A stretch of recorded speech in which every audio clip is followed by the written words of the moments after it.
ताज नगरी में smart city के तहत ताजमहल के पास ताजगंज क्षेत्र के 240 ऐसे घरों को वैक्यूम सीवर से जोड़ा है जहां सीवर सिस्टम उपयोग नहीं किया जा सकता था।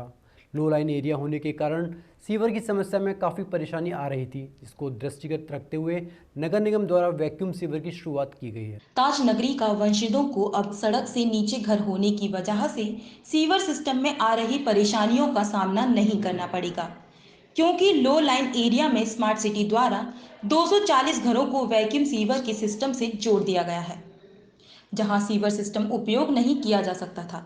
सड़क से नीचे घर होने के कारण इन घरों को वैकेंसी वे से जोड़ दिया गया है। आपको बता दें कि इनमें 112 चैम्बर बनाए गए हैं। सीवर चौक होने व अन्य समस्याओं को सिस्टम द्वारा अलर्ट जारी कर दिया जाएगा। इस सिस्टम में सीवर ड्रेनेज सिस्टम की ऑनलाइन मॉनिटरिंग भी की जा सकती है। ताजमहल के पास स्मार्ट सिटी एरिया में ताजगंज में करोड़ों रुपए की योजनाओं से सीवर कनेक्शन का काम शुरू किया गया। 60,000 घरों को 53 किलोमीटर लंबी सीवर लाइन से जोड़ा गया। इनमें 240 पर ऐसे थे जो लो लाइन एरिया यानी सड़क तल से नीचे थे। इन घरों से सीवर ग्रेविटी के जरिए सीवर नेटवर्क में नहीं पहुंच सकता था। इसके लिए स्मार्ट सिटी कंपनी ने नीदरलैंड की कंपनी क्वेक से वैक्यूम सीवर लाइन और नेटवर्क तैयार कराया गया है। स्मार्ट सिटी प्रोजेक्ट अंतर्गत सीवर का प्रोजेक्ट लिया गया था और काफ़ी सारे एरिया को इसमें कवर किया गया, लगभग 8 वार्ड को।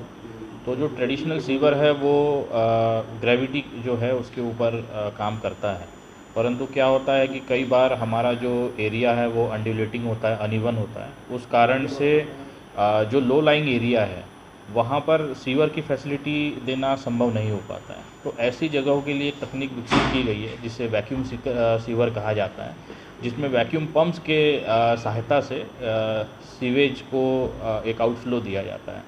तो इसी प्रकार का एक एरिया हमारे पास ताजमहल के थोड़ी ही दूरी पर था, जहाँ पर चूँकि लो लाइंग एरिया था तो वहाँ पर जो ट्रेडिशनल सीवर है उससे सुविधा देना संभव नहीं हो पा रहा था। तो लगभग 250-300 मकान ऐसे थे जिसमें ये समस्या आ रही थी। तो वहाँ पर निर्णय लिया गया कि वैक्यूम सीवर का इस्तेमाल किया जाए और हम लोगों ने उसको एग्जीक्यूट भी कर दिया है। कल वहाँ के पंप्स चलना हम लोगों ने शुरू कर दिए हैं। तो मुझे विश्वास है कि जो वहाँ एक सीवर की समस्या होती थी अब उससे वहाँ के लोगों को निजात मिलेगा। और उसमें ये भी बताना चाहूँगा कि हमारा जितना सीवर लाइन है ये सब हम लोग हमारा ICCC जो रहेगा उसके माध्यम से कंट्रोल करेंगे, उसके माध्यम से देख सकेंगे कहाँ पर चोक हो रहा है या कहीं पर कोई सीवर का जो कवर होता है मैनहोल उसको कहीं क्षति हुई हो।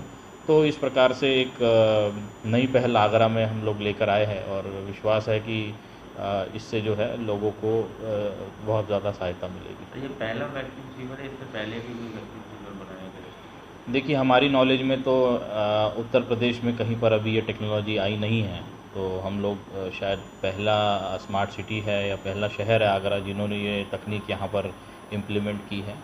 और देखते हैं अभी, क्योंकि ये छोटे पैमाने पर किया गया है, अगर ये सक्सेसफुल होता है तो आगे भी इस टेक्नोलॉजी को शायद अन्य शहरों में या आगरा में ही अन्य भागों में यूज़ किया जा सकेगा। नगर आयुक्त निखिल टीकाराम फंडे ने बताया कि 5 करोड़ रुपए में 240 घरों का वैक्यूम सीवर नेटवर्क बनाया गया।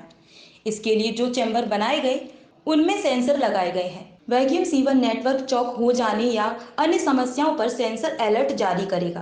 किसी भी लैपटॉप पर CIS आधारित सेंसर से लोकेशन और समस्याओं का पता चल जाएगा, जिससे सीवर ड्रेनेज सिस्टम को सुचारू किया जा सकता है। प्रातः दर्पण न्यूज के लिए आगरा से अमित शर्मा की रिपोर्ट।